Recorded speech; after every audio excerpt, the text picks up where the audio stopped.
Trap man. DJ Premier here, J57. He's alright, you know, got his beats popping, got his MC popping, you know, with his pen.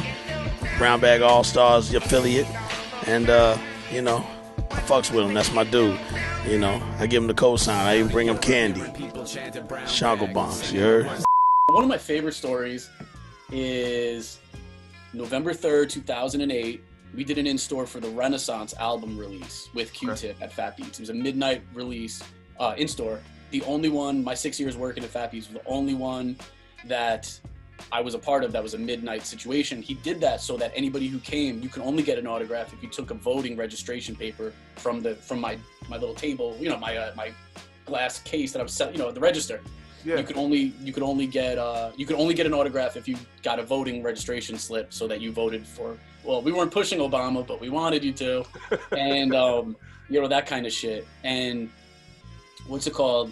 The whole night he's sitting next to, like, the glass case is here and the register's here, and I'm ringing people up, and he's on his little table here signing. It was always that way. Like, I remember I was like making little brother laugh at their in-store, like we're making jokes and stuff. And then like with their stuff one day, and then when Q-Tip was there, like, I always had that rapport where I'm ringing people up and they hear what I'm saying to the customers, who were half of them are my friends by then. So I'm always doing inside jokes with everyone. And that night I was really on my office shit. So I was saying that's what she said for everything, like nailing the fucking timing. I was on point. That's what she said. And by the end of the in-store, Michael Rappaport was there, actually, and he filmed. I'm in a very small 1 second frame wearing a Brown Bag All-Star shirt, standing behind Q-Tip in the documentary, by the way. Oh, wow. Yeah, facts. I have a lot of people send me the screenshots before I even saw it, and I watched it, and I'm actually in it. I can't believe it. And by the end of the in-store, Q-Tip stands up, cracks his back, because he was signing autographs for like hours, dude. He like stayed for every last person. Very cool. Cracks his back, whatever, stretches, turns to me and goes, "That's what she said." And we fucking died laughing, me and him, dude. That was like one of my favorite stories, because like, who the fuck, like, he made no effort to show that he was listening to what I was saying or even acknowledging like what was going on.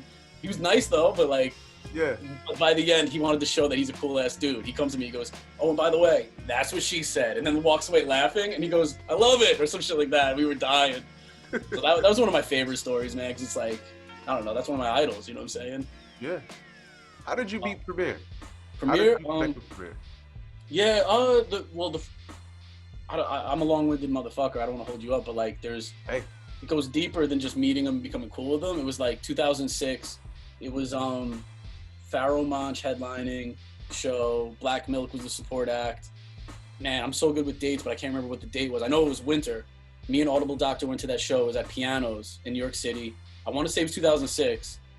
The album with Christina Aguilera just came out, and Preemo was on top of the fucking game, not even hip hop. He was just, you remember, and like that exact moment. And we were at the show, and me and Audible are drunk, as hell. And there's a big chain of people coming through the crowd. This is pre-Brown Bag, so we didn't even have guest list connections yet. We weren't getting on the guest list. Brown Bag started because I made that name up because I would bring my crew with me from Fat Beats. I'd be like, yeah, put Brown Bag All-Stars on the guest list instead of J Logic plus 100 people. And so me and Audible are in the crowd, drunk as hell, and then you see Preem and like a sea of people following him and in front of him walking through. And I hit him on the shoulder like I knew him because I'm drunk.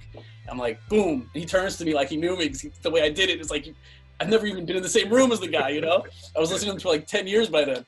I hit him on the shoulder like I knew him. He turns to me with a big smile, and I go, "Big fan, dude." And he goes, "Thank you, man. Thank you," and kept it moving. And I turned to Audible, and I'm like, "You see that?" And he's all blackout drunk, like up against the wall, missed the whole thing. And then that was the first time I met him. And then you fast forward 4.5 years later, he came to an in-store at Fat Beats. I wasn't there. I was in the studio in Brooklyn with Soulcon. We were working on something together. I don't know what, maybe some Brown Bag records. And I get a call from Audible, and he's like, "Yo, we just did an in-store for OC and AG's album. We closed the store up. Premier came. Premier and OC stayed, and they were walking around the store looking at all the records on the walls, talking about everything, reminiscing, looking at the new shit, doing the whole thing." And one of our homies, DJ Dilemma, shouts to him, one of our interns at Fat Beats. He put on the newest Brown Bag song that came out that day on like Two Dope Boys, I think, or Hip Hop DX, something like that.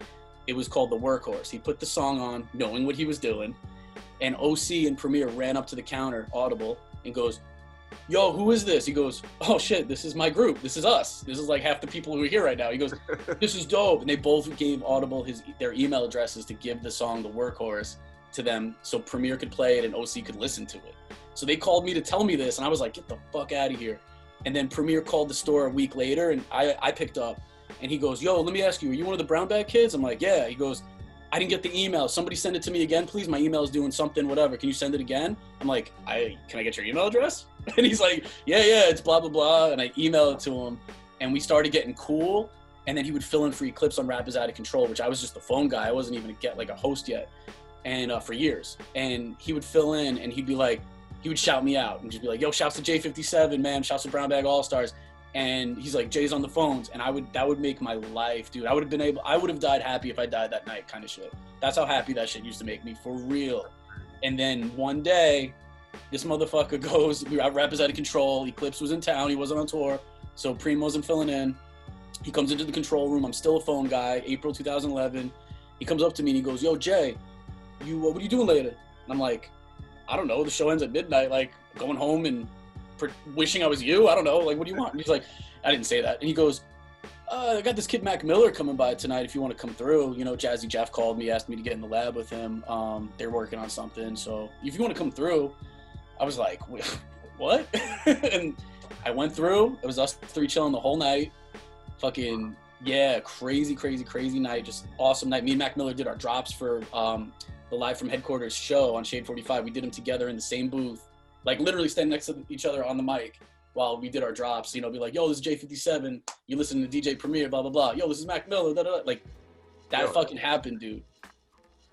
That shit really happened. And then Premier called me the next morning. Like, we were chilling, us three chilled till 9 a.m. Premier dropped me off at Penn Station so I could take the train to Brooklyn. And he dropped off Mac at some, like, Holiday Inn that was a few blocks away from Penn Station. He drove us. I grabbed shotgun, and Mac was like, you think you won because you got shotgun? Well, I got TVs on the back of the seat, so ha. Like, he was like a funny, like, he was 19. He was like a funny little kid, you know? And the next morning I wasn't even up yet because we got in at 9, I think like 11 a.m. I got a call. Premier didn't have my number. Like, I just knew where the studio was because he told me to go there at a certain time after Rap is Out of Control. It was a walk through Times Square to get there. Yeah. And this motherfucker got my number from Eclipse, called me at 11 a.m. So I'm like not even awake. I'm in a dream world already. And he calls. He's like, yo, what's up, man? Yeah, it's Premier. I'm like, holy shit. He goes, yeah, Eclipse gave me your number. He's like, what are you doing tonight? Mac's coming back, or Joey Badass was coming. Something like crazy. I'm like, wait, what? And that's how we became boys. Anytime he was like, yo, come through. Then we started messing around where he'd be like, yo, can you record me doing cuts? I'm doing cuts for this DJ Khaled record, or I'm doing a beat for Kanye's next shit.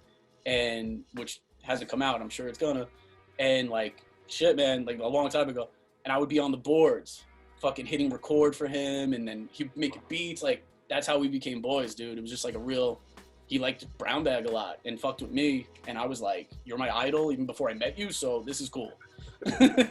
So, again, another I could die happy moment, for sure.